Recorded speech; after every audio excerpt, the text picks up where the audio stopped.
Are we on, right? We're on. You know Okay, it. thank you. Okay. So guys, welcome to OVOL TV. My name is Noah and I am a youth leader at OVOL. In case you guys do not know what OVOL is a youth-led initiative that aims to reduce bullying and victimization.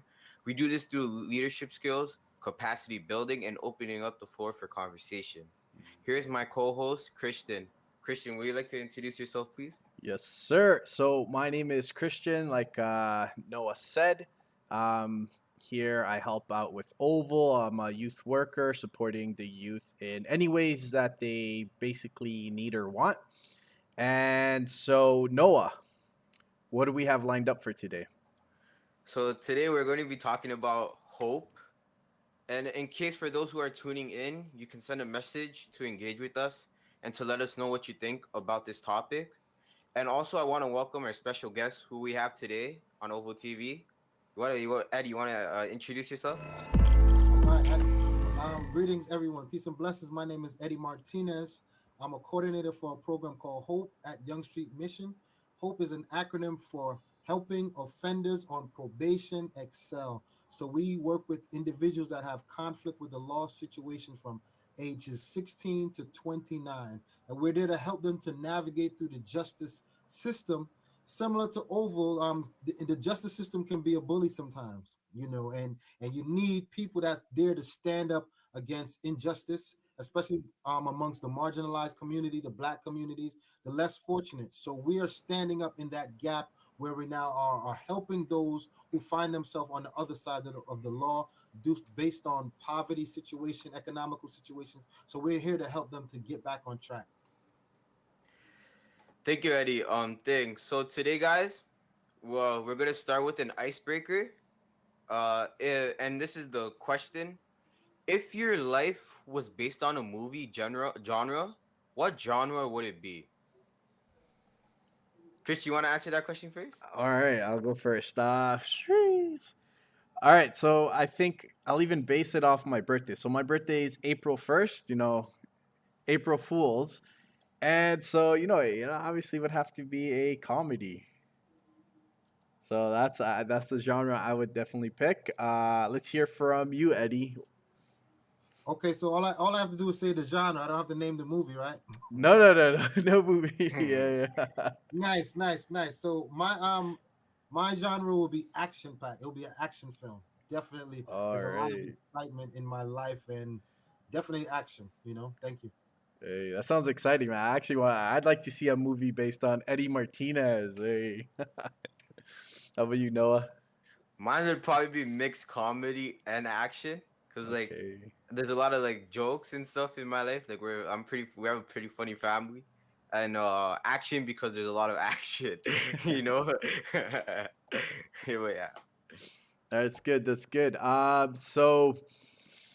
Okay, so let's kind of jump back into what Eddie was saying. Hope. That sounds like a very interesting kind of work that you do, Eddie. So I guess first off is what led you into it? What got you interested in the work that you do? Hmm. That's a good question. So, what led me into it is my career path. My career path wasn't working with youth. I actually was on the other side of the law as a youth, as a young person myself. Nothing too big, I don't have no criminal record or nothing like that. But I was arrested by police once in my life, and that's all it took for me. So I stood clear of being on the wrong side of the law.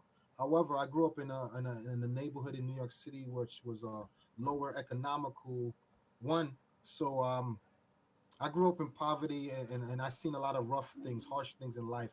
And by the grace of God, I was able to escape. I moved down south, North Carolina, and graduated high school. Years later, I became a deputy sheriff. So I was actually in law enforcement. I was actually an officer myself.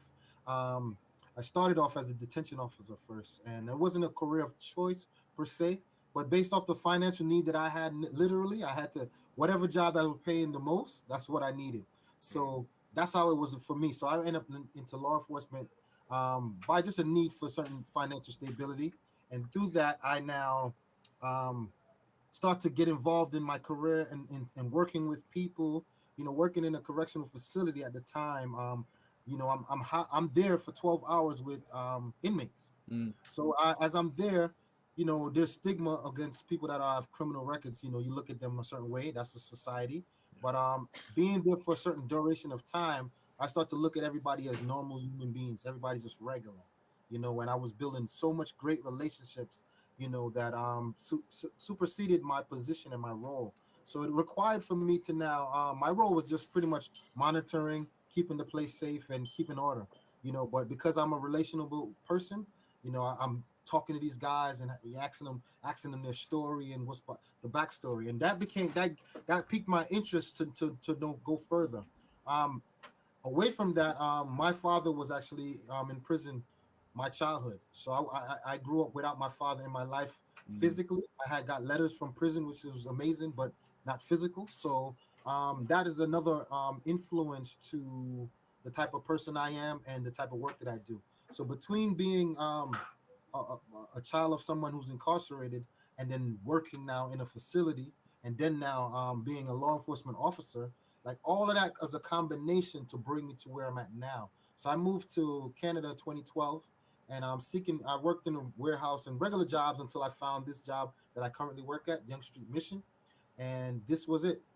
This now I'm back working with the public in a capacity where YSM Evergreen Center for Student Involved Youth is a safe space where they will come, get food, get meal, get medical service, dental service, mental health service. So it was a beautiful spot. And being working here now, I noticed there was a void or a gap in the justice system. All of the service that we provide for these individuals was amazing, but there was no one that was dealing with the criminal part of those individual lives. mm, Poverty and crime is hand in hand. YSM mission is to get rid of chronic poverty. mhm, But if people have criminal records, that's a problem. So we have to address the criminal element of any individual that come through our doors. So with that said, now I brought my interest to my supervisor and said, "Can I come up with a program because we need to do this?" And they were fascinated by it, but they were still like cautious, like, "All right, slow down," like mm. you know. And I'm kind of excited. That's why I said action pack, right? Action Yeah. movie. I didn't just say it like I'm saying it now. I was kind of like and excited. You know what I Yeah. mean? Like, hey, slow down. But I appreciate the organization I work for and my supervisors at the time because they got it and they allowed me now to create a program. So then I came up with the program called Hope, Mm, helping offenders on probation excel. One more piece to the story was I was volunteering at the courts as a probation intake officer, and I seen all the guys and girls that come to Evergreen coming into my office. So then that's what made triggered like, oh man, we need to work with them more on this part of their lives to mhm, help them. And by the grace of God, we were able to now establish the program. And it's 4 years old now, but we have accomplished so much things. We have changed so much lives. We have reconcile families that was broken and mothers and children like family reconciliation. So we have done a lot. We got few people out of court, out of jail, custody, literally because of our testimony. They like let go the handcuffs off of these individuals. So mm. we know that there is a need, and we've been doing great things so far.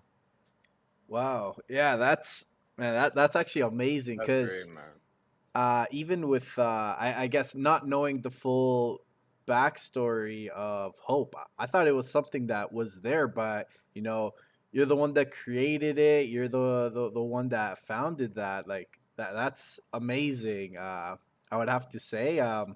What do you think, Noah? If I was him, I'd be so proud of myself as a individual. That's like like you found hope for other people that are Mm, considered dangerous or something. They just assume, but like you don't really know the backstory Right, of them and right, stuff. You have to right, understand them, and you are able to do that. So when you do that, it like helps them. right. You know. yeah, yeah. That's yeah. I mean, I can definitely see tied it with what you're saying. Action pack. That is yeah, man. That's actually really amazing. So one question I think it's like a hot buzz question is because your history with you were yourself a sheriff, a police officer. How do you feel that might be an obstacle when the youth you work with kind of hear that, hey, I used to be an officer, and that bad stigma that that can happen. Hey, you know what, an Of officer put me course, in jail, he booked me, all that kind of stuff. of So course, what's of the course. experience like? All right, and that's a good question. Thank you. And the response to that is you don't tell people right away. Mm. You don't tell people your faults or or you don't, you let them, you build a relationship first. It wouldn't be wise, you know it wouldn't be wise if a person comes to looking for a job and say, oh, I robbed the bank, or like just throw out some information that's Yeah, not yeah. you know what I'm saying. It will blow all chances. So the thing about us, we judge people by past history for sure, Hmm. how they look for sure. There's so many things that we have a preconceived notion about an individual. So then my approach was build a relationship first. I will not tell them, but let me make sure that we have a good solid relationship first. Mm. So I'm working with these individuals, I'm helping them, I'm changing their lives, and now we have a good connection. Now here comes the bad news to the to street population, because street population don't like police, as you said. Mm, So here now I'm working with them, and then we, because now as I'm doing programs and we're having a little conversation, they got to know who I am, Yeah. right? So after me helping them and doing all these things, now I'm like, yeah, so I was in law enforcement. What? Like law enforcement? Yeah. It kind of it was like, and I didn't say it to one person at a time. I said it to a group. We have a thing called Real Talk, Mm. where we will sit down and we talk about real life situations. And it's a non-judgmental approach, meaning we have subject matters, but nobody's telling them what's right and wrong. We're saying what are the pros to this, what are the cons to these, and we're just throwing it out there, and actually let the young ones develop an answer for themselves. So in that scenario, that setting, I was like, hey, I was a law enforcement officer, and yeah, people were kind of upset. But one guy said to me, "You're the only good one. Like I'm the only good one." Like, and I'm like, I'll take that. Yeah, I'm yeah. not going to try to defend. I'm not going to defend law enforcement at this moment. Hmm. I'll take out the only good one for because I mean, if you could say that there is a good one that exists, that is amazing. Yep. Because we know based on the social, racial climates in America, and recently here as well, Hmm. that there's a lot of negative officers that exist. There's a lot of bad apples, Yeah. so 100%. we can't deny the fact. There's a lot of innocent people lost their lives because of racial discrimination, because preconceived notions. But Mm. for me to break the ice, I had to let them know, and I told them, and they actually got over it like that. You know what I'm saying? They're like, yeah, well, and I'm like, listen, that's why we can't judge each other, and that goes both ways. We Mm. can't judge. So an officer see you and you in your hoodie and your pants sagging, or you look certain way, they judge you. How do you feel about that? Because you saying they don't know you, right? So Mhm. then everybody needs to know each other for us to change this preconceived notion idea. In addition, I know you have your questions, but I just want to throw this out there. In addition, I seen a police officer ride a bicycle in front of Evergreen, so I just ran out and stopped him. Hey, um had a small talk with him. So he's the police in the neighborhood, and I said, I would like to have a basketball game with you guys.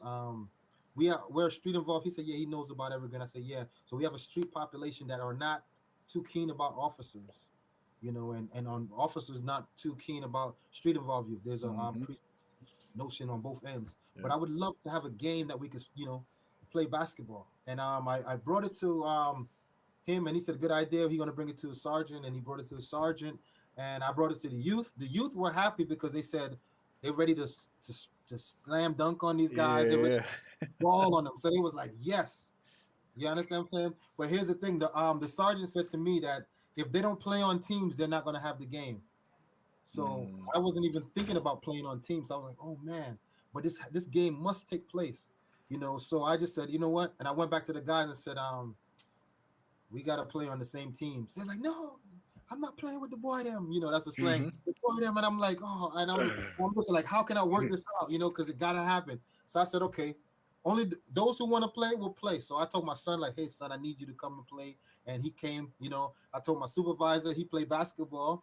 I don't know if you know Jesse before he left. Yeah. Asian guy, boy, he could ball. And he was like, I'm good. And he was happy too. So I fill in the gap for some of the youth that didn't want to play. Mhm. But this event was so huge, like we shut down our Evergreen. Everybody left to the gym area Yeah. on Gerard.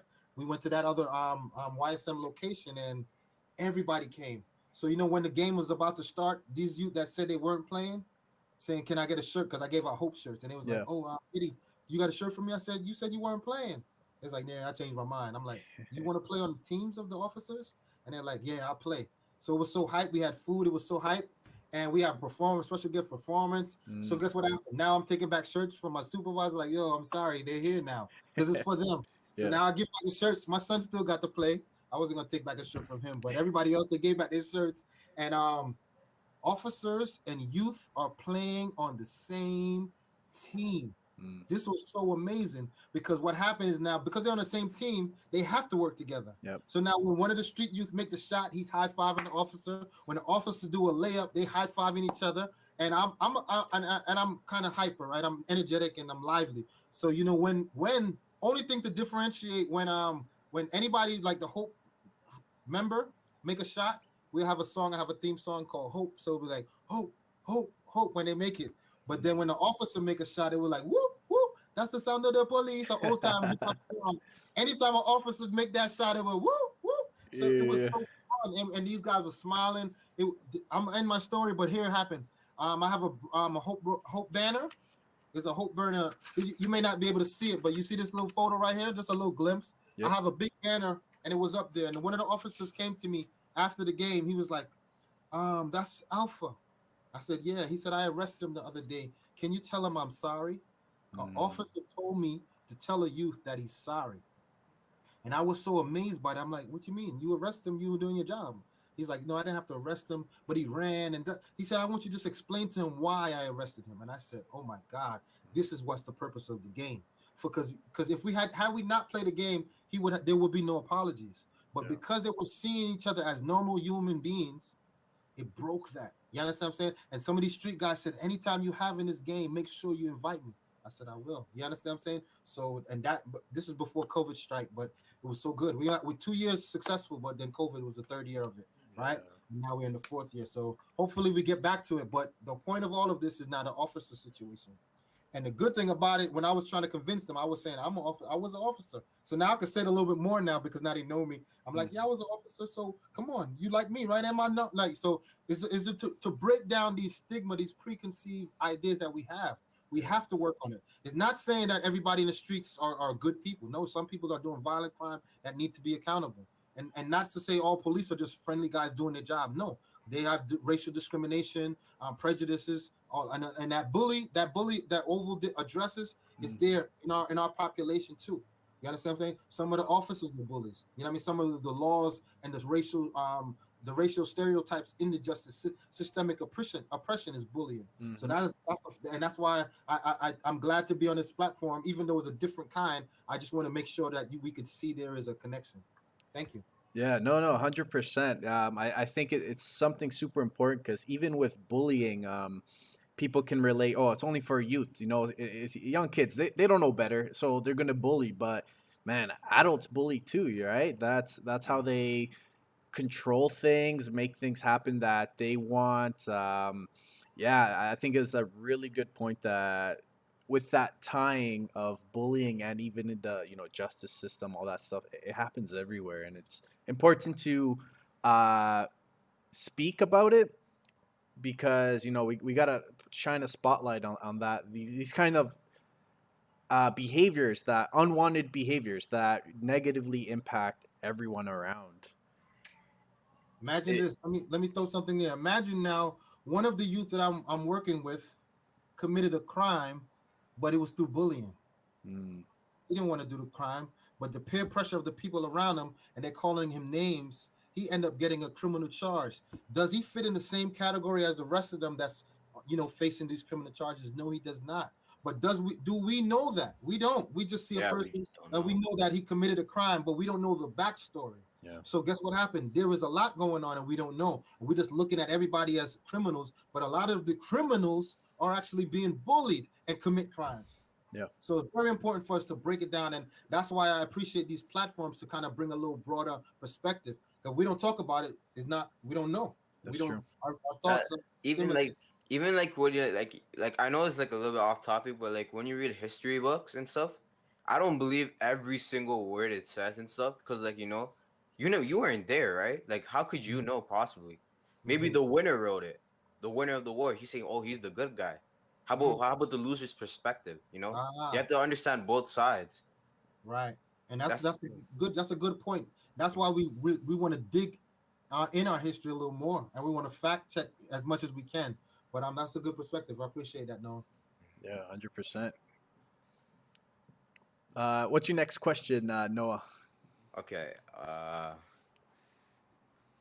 So like, what keeps you motivated to do like this amazing work that you do? Good. Another good question. I love your questions, man.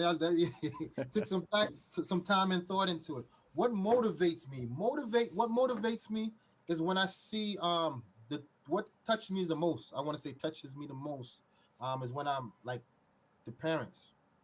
Parents, A yeah. lot of this go on, and we don't know the pain and the heartache a parent got to go through for their child. And if sometimes the parent feel like it's hopeless, that's why the word hope is just so powerful. A parent have this son or daughter in the justice system, and there's no help. They don't really know what's going on. The lawyers just do their job, and that's it. There's no real connection, so they're kind of just like, oh my god, what's going to become of my child? So when we pick up the phone and we call that parent, we break down the program. We show them how involved we get, and they're so there. I just did a recent video intake, virtual intake with a client and his mother, and I asked the mother, "Do you have any questions?" She said, "No, but I just want to say I'm so amazed and I'm so happy. I thought this interview was going to be like this, but it was so just nice, and my son is smiling right now." And she was just so amazed, and that's what made me I got to go more. You understand? Because sometimes a youth, a person that's going through their life, sometimes they're in a place mentally that they don't really care, and sometimes they give up. But there's people that love them. You understand what I'm saying? If we could restore hope in that person, and then it goes back to the child, like just to watch that happen, that just keep me going. You understand? That makes me want to go harder. I want to just, and that's why I said my situation like an action movie, but it'll be like a superhero action movie, like a Captain Canada. You know what I mean? Yeah.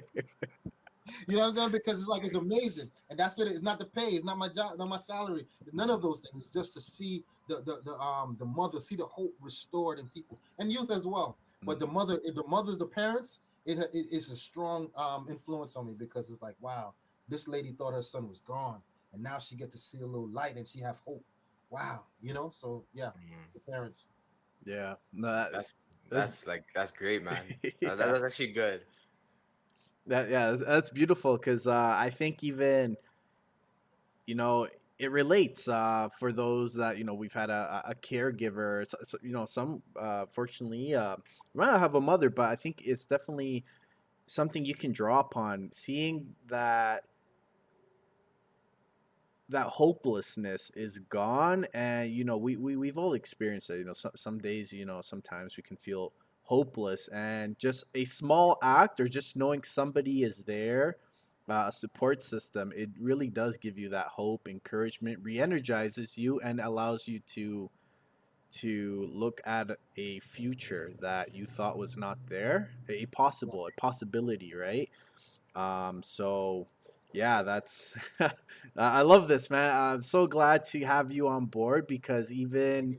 something that with my work and working with Noah, I am helping him build his capacity for him to be a leader in his community. So Beautiful. a follow up question with that that kind of relates is, let's say somebody like Noah or somebody that is watching and will watch this video.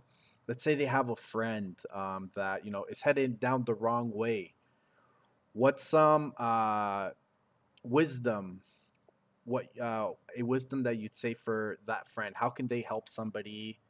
Kind of going down the wrong road, or more of that preventative work.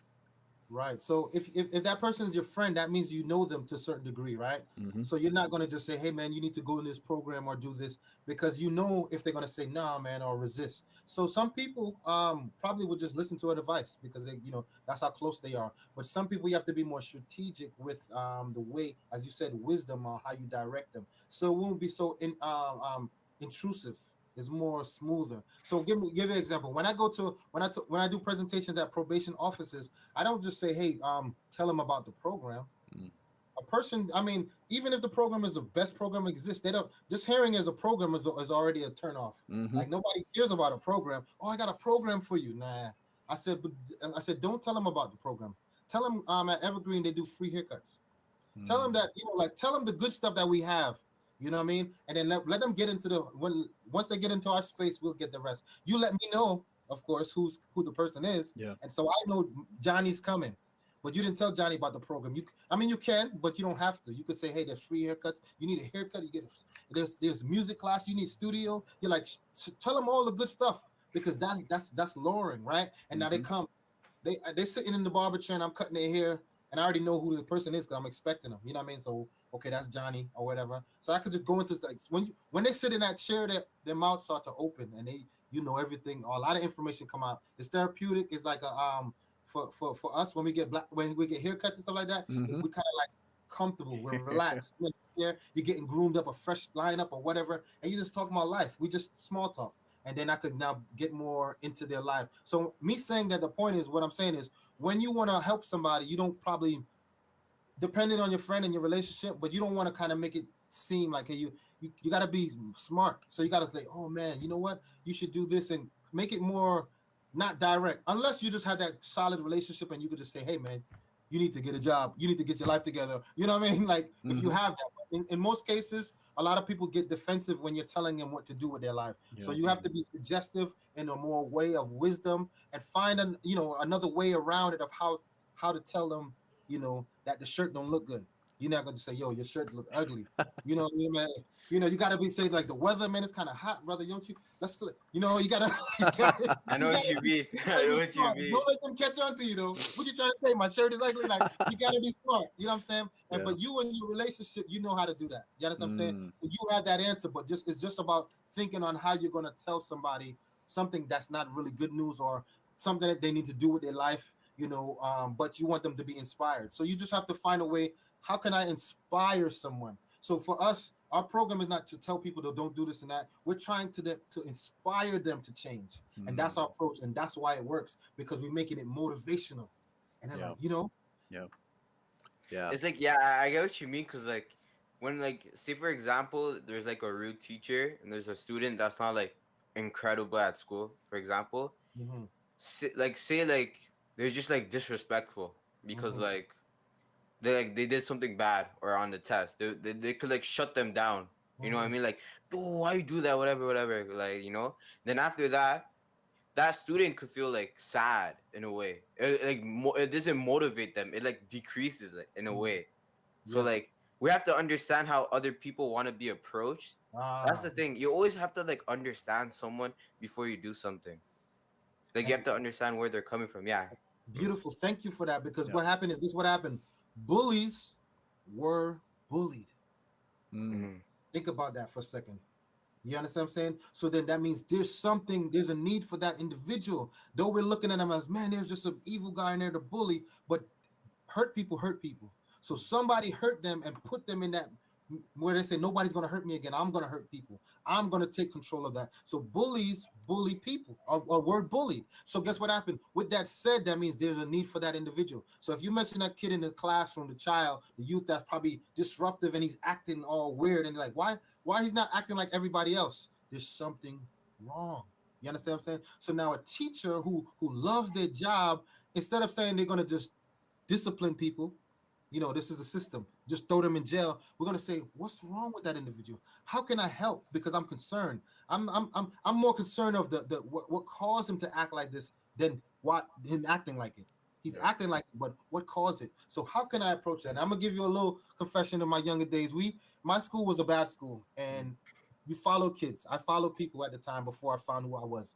So when we give trouble for these teachers, I mean, we made a lot of teachers quit because we weren't listening. We were throwing paper balls in the class, and they crying, and teachers cried, and we was bad, Mm.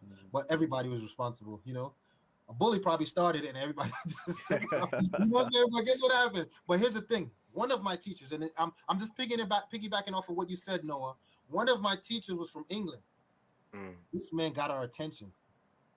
He's like, listen up, guys. You know that accent. That this is New York City, so he threw us off completely. He's like, listen up, like he's like mate and calling us mate and stuff. It was like, Yeah. what? Like, what's this guy talking about? Like, so he had this strong English accent. He said, I know how it is, man. I'm from the hood, and like from England, back in England, we used to go like this. And he started to tell us his England story, and he made us listen. and we never gave trouble. He kept his job, but he was a teacher that was willing to take that extra step. You know what I mean? Other people is just a fight. And this is the justice system. This is street involved people in the law. We're just fighting. We're not trying to understand. But this Mm. guy was trying to say, listen, guys, I know where y'all coming from. I know, listen, I've been there. And his accent was one of the, I think that was, it was 50% of his accent. And the other 50% what he's saying. You know what I mean? It really, but he got our attention and he Yeah. told us his story. No teacher told us their story. We don't think teachers ever struggled. We don't think teachers are from the hood. We just think everybody got a perfect life outside of. Mhm. You understand what I'm saying? And Yeah, I that's know all what about you mean. perception as well. But when he chose to tell us, listen, man, I'm from the hood, man. Back home we used to blah blah, and going in and like, I'm like, whoa, for real? Like, never would have thought of it, and we appreciate him taking that extra effort. So that's what I'm glad you said that, because we have to take that extra effort if we want to reach people. It's not just a regular approach. We have to be now creative. We have to be wise. We have to be strategic. Yeah, no, and yeah, that's such an important thing. We've had other special guests, and they've kind of touched upon those things. One of them is that relationship. We have to show them, hey, we're regular people too, because what you said is so true. Teachers, people in authority figures. We see them as these. They're not normal people. They have everything together, but man, just as human beings, we're trying to figure things out. And the most important thing is, how can we figure things out together? That's the most important piece, right? Yes. And another one we had on, he's a barber, and he said exactly what you said earlier. Was once somebody sits on that chair, you open your soul up, man. You Yes. explain it's Yes. Yes. therapeutic. It's amazing. And as the person, as the barber, you've been the barber. People tell you stuff, and then you listen. Your role is to listen, to understand, and just let the person speak, because that's what we need sometimes. Just somebody to listen. Yes. See, if we could humanize everybody, like you could see the human side. When I was reluctant to get into any type of law enforcement because of my experience as a youth Mm, running. You know, what I mean, I didn't do crime, but I'm running from police.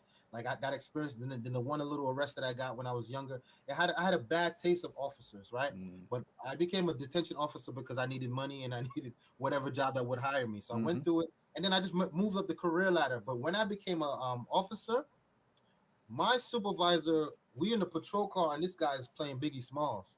Mhm. He's older than me. You understand Yeah. what I'm saying? So Mhm. this guy's playing Biggie Smalls, and I was just so amazed. Like, oh shoot, this guy's cool. Like, even I'm an officer, but I'm like a rookie getting into this stuff. So Yeah. I'm still got street mentality. I still got certain walls up. So I'm still learning this thing. Like, yo, what are you doing here, and why are you doing this? And you know what I mean, those type of doubts and stuff. Yeah. But I mean, this guy was blasting. We were like on doing patrol, and this guy blasted Biggie. I was like, whoa, like, yo, what is this? Like, so guess what happened? It just opened up my eyes. I said, man, not everybody's the same. Some people are just down to earth and cool and just want to do their job. You know what I'm saying? Mm, As a detention officer, I had to tell some of them guys because they gave me a hard time. I'm like, listen, bro, I got a family like you. I'm just trying to take care of them. I'm not trying to be an oppressor to you, brother. You know what I'm saying? yeah. But like I said, to the teacher got to explain himself. So when I was a detention officer, I explained myself. So when I go in, they look through their little the door in the jail, and they be like, Martinez. They call me by my last name, Martinez. Wow. Like when I go in the dorm, it was like they celebrating, and it was so amazing because when I first started off, it was no way like that. It was so hard, but I was able to build relationships, and that's what you said, Chris. Going back to that, our key, that's our weapon. I'm not sure if it's secret no more, but I would say it's a secret weapon. Yep. But it's a weapon. That's what we use, and even if people know what about it, it's Hmm. still It's a you can't powerful one. stop that when we Mm, build relationship. yeah. And that's the freedom we have, and that's how we are able to get such a foot ahead with the population we serve, because we love each other. Like, Yeah. that's it. I mean, you don't go to school and love your teacher, or your teacher say, I love you, my student. Nah, man, that's kind of weird and blur lines and all that stuff. But in our population, yo, bro, I love you. I love you, and I really mean it. Mm. That's weird. Nobody, and how you gonna respond to that? I mean, you can't be too gangster with that. You know what I mean? Like, love your mama, don't you? Like, yeah, I love my mama. Yeah, you know what I'm Yeah. saying? When you approach with the love, it throws people off, and it, Mm. it, it drops all of that hardness. It drops the guard, and they're now like, man, you care for me. Some of the guys say, yo, Eddie, only reason I'm doing this is because of you, and I'm like, Okay, good. Do it for me then. Like, even though it's for them, because you know what I mean. But if that's your logic and you're doing it for me, well, do it. Please do it for me. You know what I'm saying? Because in reality, they're doing it for themselves, right? Mm-hmm. So yeah. Yeah, yeah. No, that's good. Noah, ask the next question because I think uh, we can be sitting here talking for so long. A lot of good stuff that you're doing, but it's also respectful of your time, our viewers' time, Yeah, airtime. yeah, Well, of we're not course. paying for air, but you know what I mean. Uh, go ahead, Noah. We get it. We get it. We want to know about your music. Ah, wow. Okay, that's it. That's the question. Yeah, Yeah. tell us about your music. All right. So guess what happened? As a youth, I was an artist. I used to rap back in the days in New York. I grew up in the neighborhood where 50 Cent is from, Mm, Onyx from Lost Boys, Nicki Minaj. They're all from my neighborhood. So that's the '90s era, and some of them are still relevant today in the music career. I grew up in music. So my sister's a reggae artist. She sung a mm. song with Sean Paul. I'm still in love with you. Famous big hit. If you ever watch that Okay. video, that's my sister, Eddie's sister. So I grew up in music. That's all I was about music. But I kind of drowned myself in music, meaning I wasn't thinking about what I'm doing what I'm gonna do after high school or nothing. I was just like career. That's it. So when I graduated high school, I wasn't going to university like everybody else. So I kind of was like felt ashamed, like man, you just wasted your hip hop life. You just want to be a hip hop artist, and this is Yeah. it's a good it was good for me because now I could tell it to the same youth that are around here. Like you better get a backup plan and have other things around. So my music now, but I stopped doing music. There's no need for me to rap bars no more. Like Mm, in any part of my life, there was no relevancy for bars.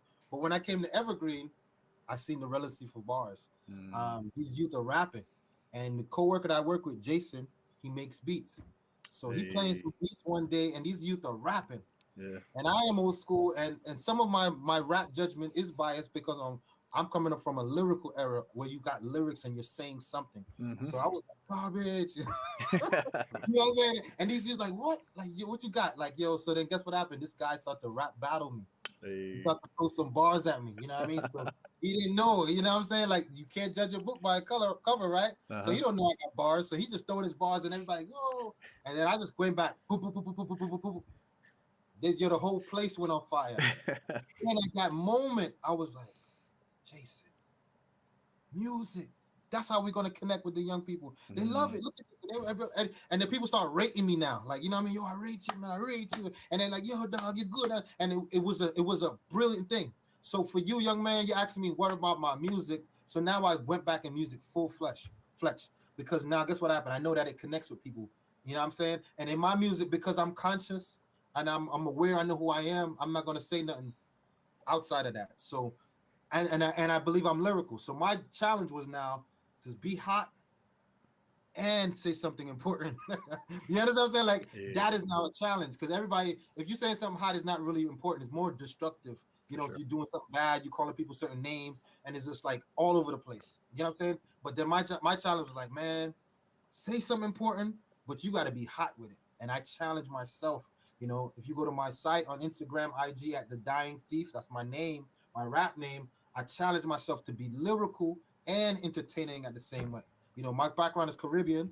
Last name Spanish, Martinez. I'm Caribbean Spanish. That's my Mm, that's my background. So my mother, my sister, my brother, they're all Jamaican, born in Jamaica. I born in America, but I still hold to my roots. So I do reggae as well, but I know the hip hop is what sit with the community that I serve mostly. You know what I mean? So yeah. on my side, you'll see me doing some reggae, vibe. You know what I mean? But you'll see me rapping as well, and I'm just talking about the justice system. The oppression. I'm talking about not killing each other. I'm talking about, what I mean? I'm really talking some positive stuff, but it's very creative, very creative. So I'm an artist as well. For those who are watching, I Instagram at the Dying Thief. The Dying Thief is a character from the Bible who was beside Christ. I know different relief background, but this would stem me. It Mm, was a positive information that can help people. This person was being crucified on the cross, and he was a thief. mm, And he said to Christ, "I deserve it, but you don't." And he said, "Remember me." And Christ said, "I will. You'll be in paradise with me." So his hope was restored.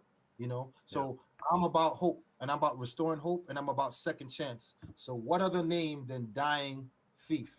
You know what I mean? The Yeah, thief part kind of make me a little street, so it kind of people listen. Oh, the thief. for Oh, sure, for sure.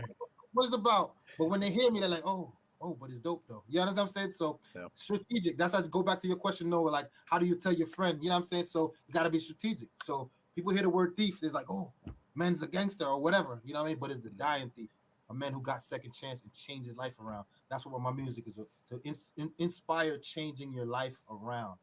Thank you. Yeah, that's awesome. And hey, I love it. I might be putting you on the spot here. You can say no, but how's your freestyle game? Yeah, yeah. Well, I always got bars still. Yeah. All Yeah, right. yeah. What if I drop a beat? Cause I beatbox. You know that. Give me a little thing. All right, all right, all right, all right. All right, here we go. Oh,